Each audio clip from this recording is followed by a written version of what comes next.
That's why, darling. Nat King Cole, the African-American singer, was one of the most influential artists of the 20th century. He had one of the smoothest voices the world has ever heard and gained popularity for singing hit songs like Unforgettable, Mona Lisa, and Love.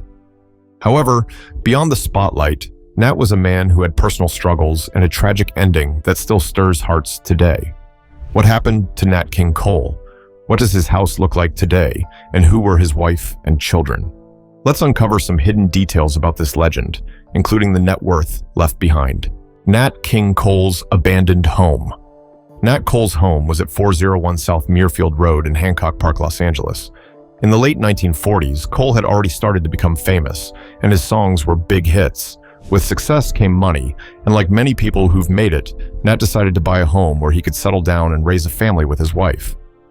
Before then, Cole spent the last decade of his young life on the road, and when they were not traveling, he and his wife Maria stayed at Los Angeles' Watkins Hotel.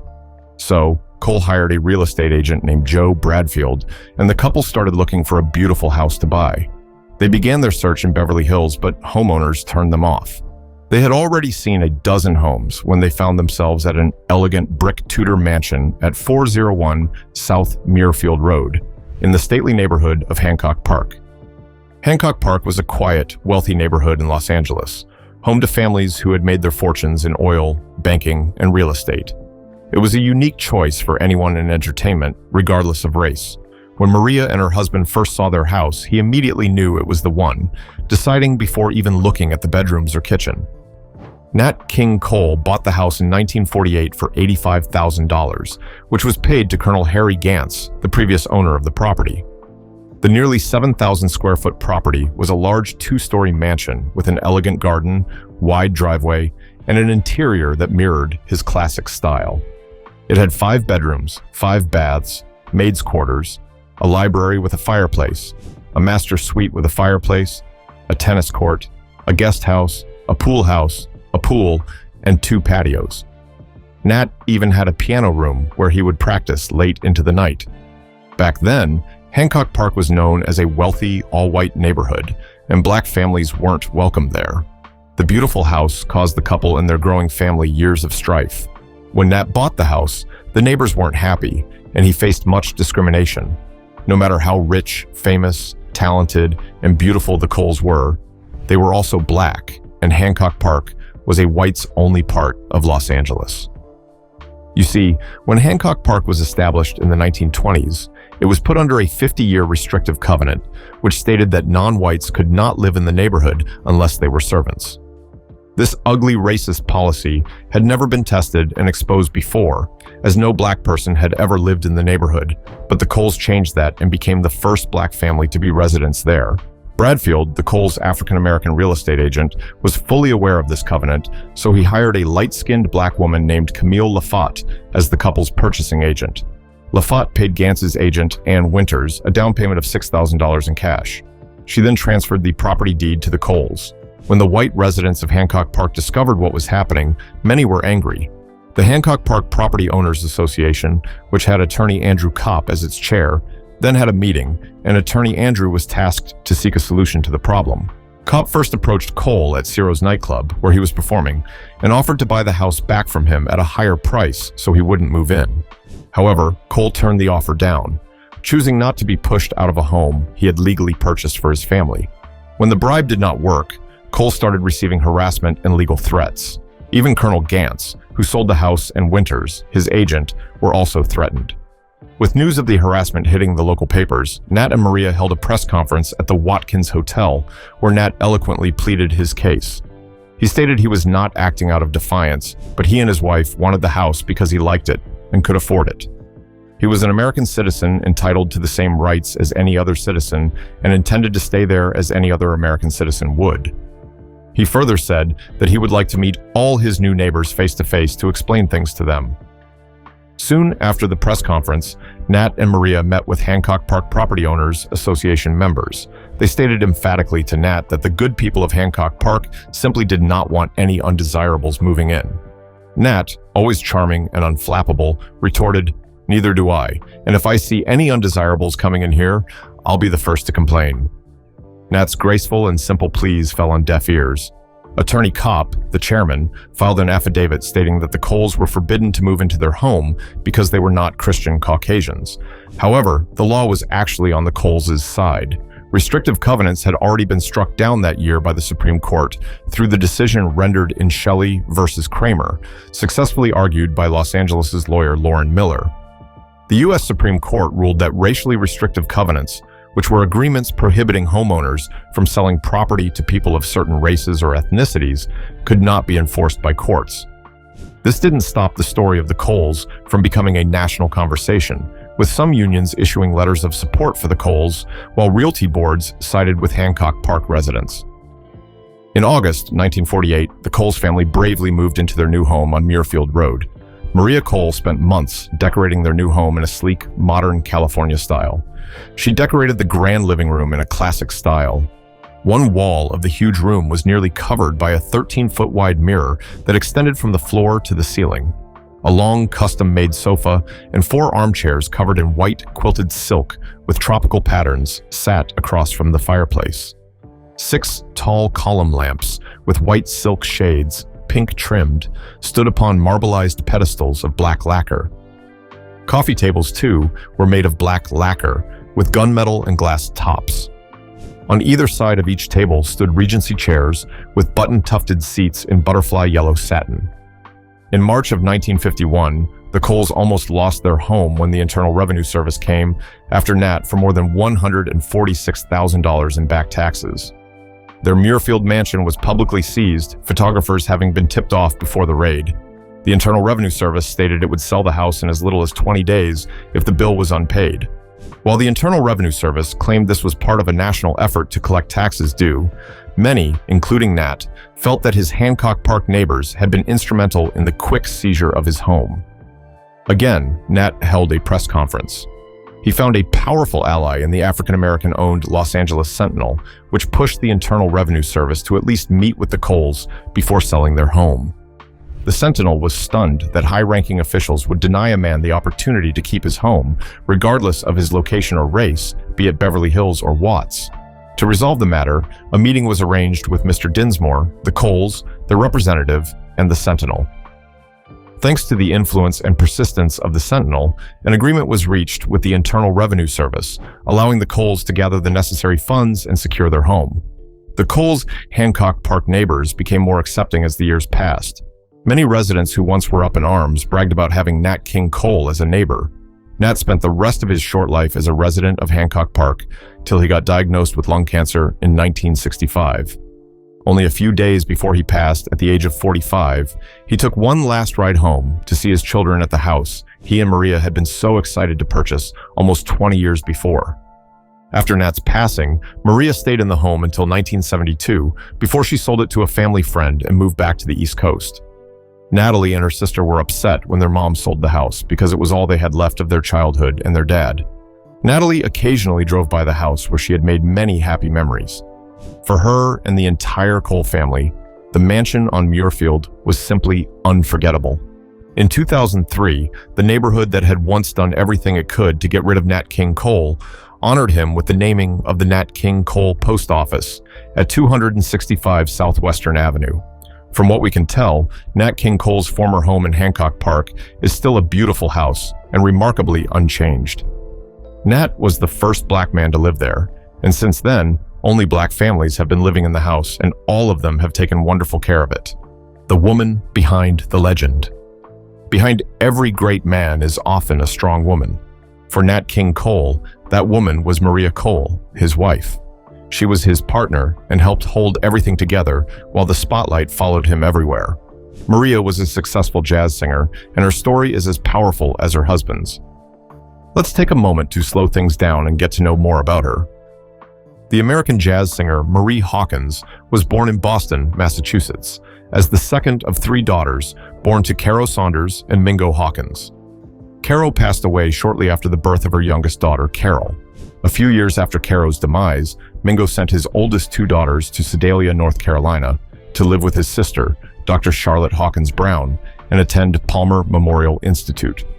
Dr. Charlotte Hawkins Brown founded Palmer Memorial Institute in 1902 and acted as president of the school until 1952. Palmer provided a college preparatory and social finishing education for black children from 1902 to 1971. Maria received a formal vocal and music education at Palmer and expressed her interest in the field at a very young age.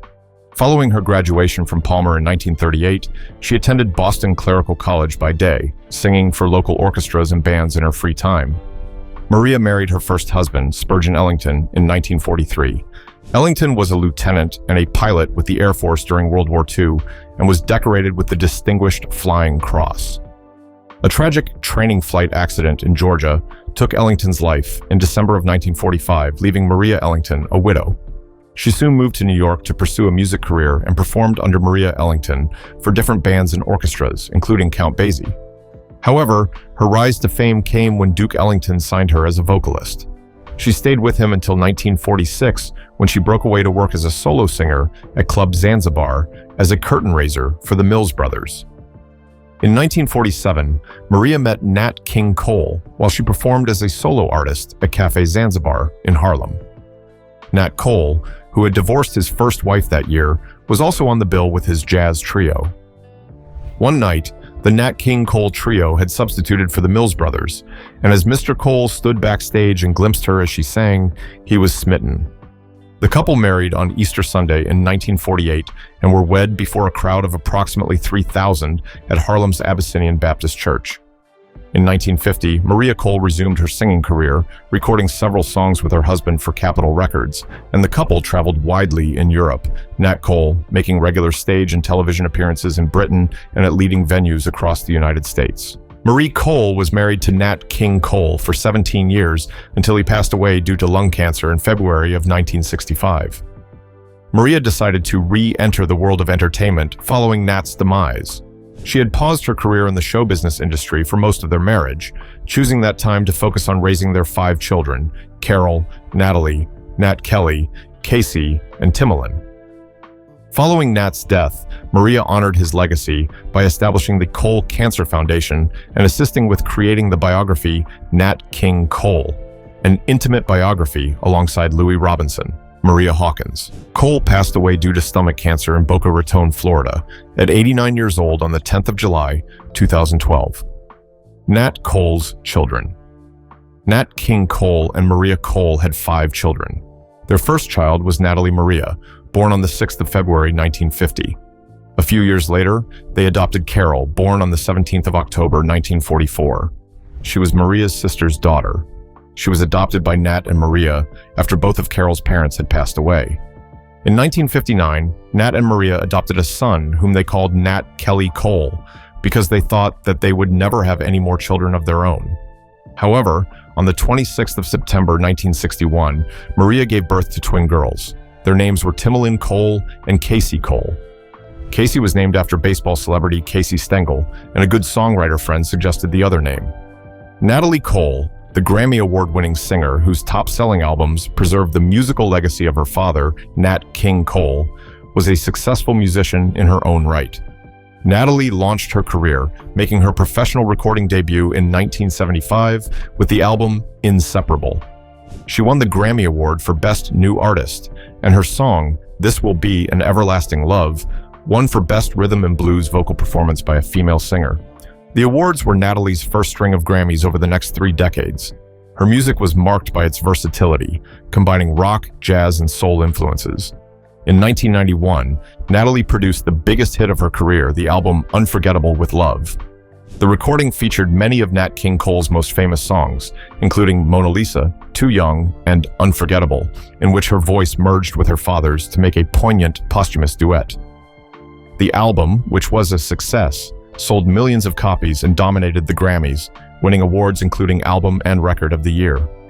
Natalie also received Grammy Awards in 1993 for Take a Look, and in 1996 for When I Fall in Love, another posthumous duet with her father.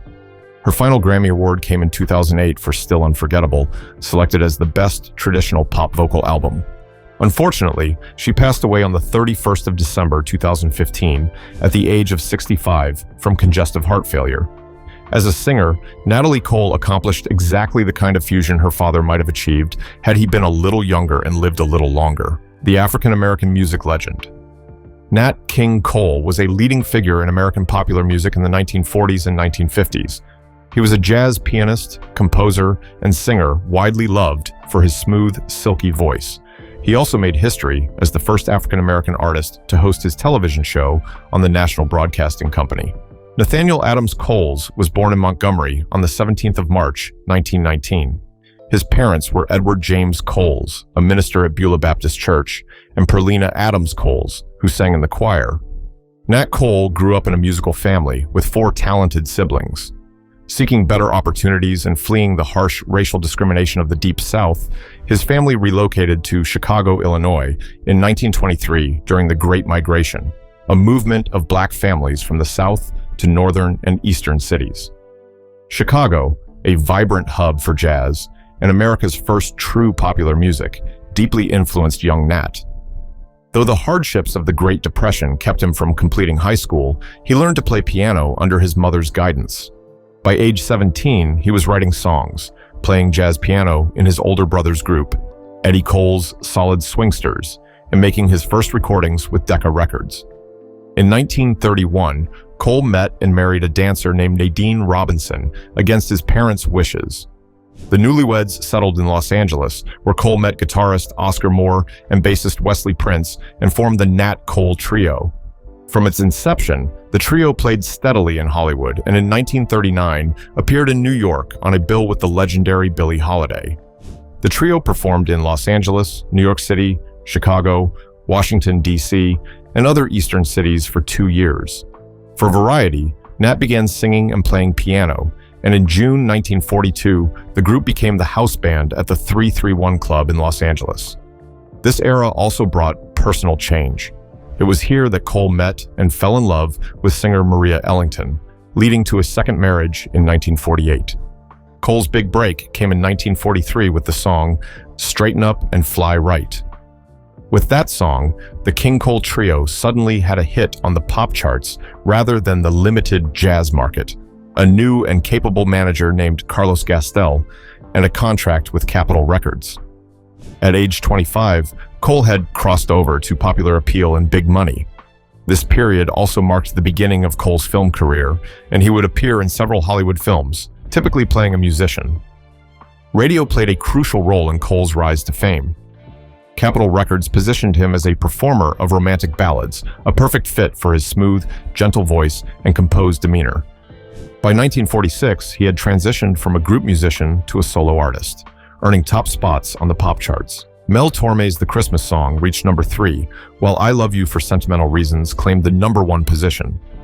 That same year, Route 66 also landed on the Billboard charts, further cementing his success. These hits were followed by the surprise success of the mystical ballad Nature Boy, a series of bebop-influenced recordings including Billy Strayhorn's Lush Life, the smash hits Mona Lisa, and Too Young. In 1952, Cole reached the number 12 spot on Billboard with Unforgettable, which has become one of his best-known songs. The King Cole Trio became a mere accompaniment for Cole's songs and disbanded in 1955. Success continued through the 1950s, with international tours and a renewed interest in jazz, specifically the 1956 After Midnight Sessions. Nat was the first black man to have his own radio and TV show. In 1946, Nat started doing a radio show every week. He would play for half an hour on Saturday afternoon from whatever town he was performing in. The radio show lasted for 4 years. Perhaps Cole's most visible contribution to change was the television variety show he hosted on the National Broadcasting Company network from 1956 to 1957. No other African American had appeared in such a visible role. Even though the show was popular, businesses feared losing white Southern customers if they advertised on it. Without sponsors, the program ended after 30 episodes. Nat King Cole won a Grammy in 1959 for Midnight Flyer. In 1964, after years of heavy smoking, he was diagnosed with lung cancer. Tragic demise.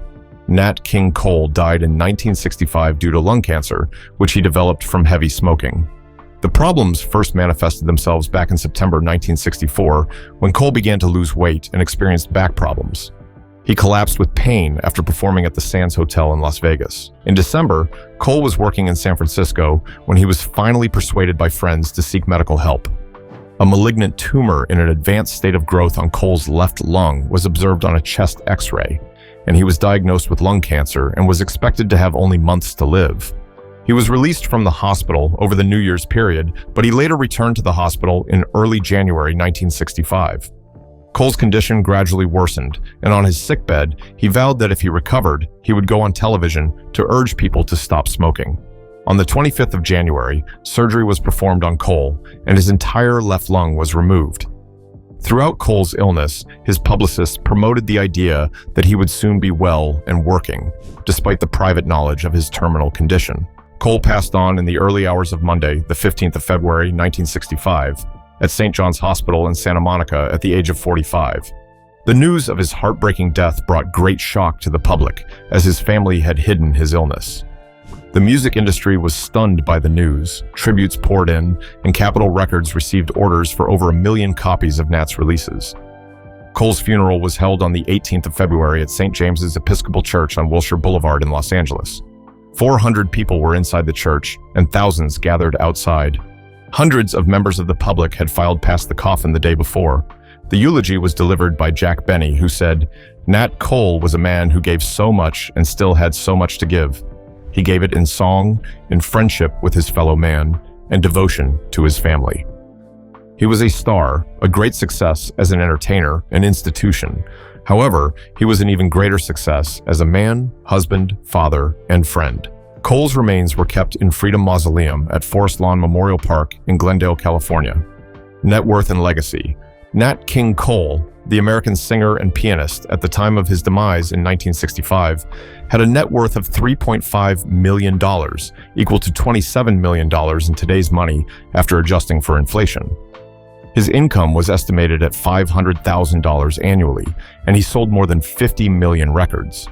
Unfortunately, he had poor estate planning, so after estate taxes and various other costs, his family, including 15-year-old daughter Natalie Cole, received only $1 million, which is about $7 million in today's money. Nat King Cole has gone virtually unnoticed among the growing number of music icons who have cashed in their talent for massive sums in the last couple of years. The vaunted jazz musician and classic Christmas crooner is best known for Unforgettable, When I Fall in Love, Those Lazy, Hazy, Crazy Days of Summer, and Love. His definitive version of the Christmas song has been a fixture of holiday playlists for over 6 decades. Irving Azoff's iconic artist group signed a deal with the family of legendary singer-songwriter Nat King Cole to manage and spread his legacy to new generations. That means Irving Azoff's iconic artist group acquired Cole's music publishing rights, name and likeness, television shows, and the royalties his estate received on his recordings. The Universal Music Group quickly followed the news, buying about 200 of Nat King Cole's recordings from his estate. This means that Universal Music Group now owns all of the singer's recordings. In March 2022, which coincided with what would have been Cole's 103rd birthday, they released 5 of Nat's songs previously unavailable on digital. The 200 songs were recorded between 1961 and 1964. They were previously licensed to Capitol Records under a deal Cole negotiated following his rise to fame. Cole was first signed to Capitol in 1943, and his debut, The King Cole Trio, which came out in 1945, topped Billboard's first ever albums chart. His success led to the construction of the iconic Capitol Records Tower in the Hollywood neighborhood of Los Angeles. It is called the house that Nat built, due to Cole's financial success with the label. Terms of Azoff's deal with the estate were not disclosed, while sources close to Universal's purchase put the cost of that deal between $10 million and $20 million. With their hands on different parts of his creative output, Iconic and Universal are now looking to introduce new generations to his music and performances. Universal has been releasing Cole projects over the past years. In 2021, they released an album of his classic Christmas songs featuring duets from current artists, including John Legend and Kristen Chenoweth. This was followed by Capitol Rarities Volume 1 in 2022, Autumn in 2023, and From the Capitol Vaults Volume 5, released in 2024. Bruce Resnikoff, the president and chief executive of Universal Music Enterprises, revealed that within Universal Music Group, Cole was one of the 2 largest streamers of holiday music in the entire company. He also added that he effectively dominates the holiday season, with Spotify data showing that the catalog has garnered hundreds of millions of streams since the debut of the service.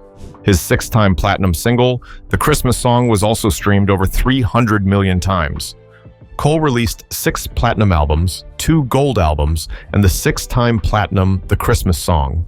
He won 2 Grammy Awards, a Golden Globe Special Achievement Award, and posthumous honors from the National Academy of Recording Arts and Sciences and the Rock and Roll Hall of Fame.